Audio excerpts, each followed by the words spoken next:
guys, magluluto ako ngayon ng aking lunch. Ito ang frozen Atlantic mackerel fillet.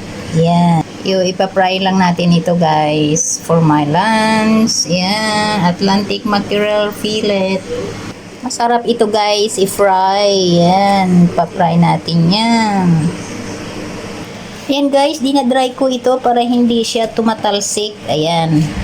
Bago i-fry kasi frozen yan eh. Tatalsik yan siya eh. Yan. So dinadry ko ng kitchen tissue.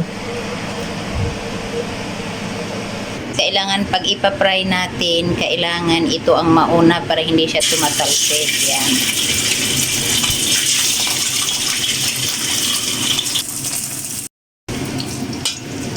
So, luto na guys ang aking fried mackerel.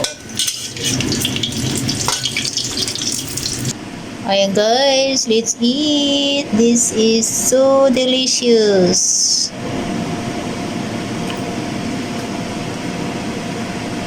Fried mackerel. Frozen fried mackerel guys. Yan.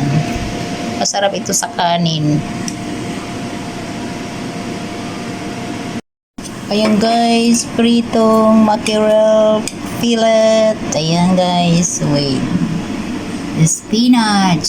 Blanch ko lang ang spinach. Tapos nilalagyan ko ng konting light soy sauce at saka vinegar. Ayan, sarap na. Sarap na ng aking lunch.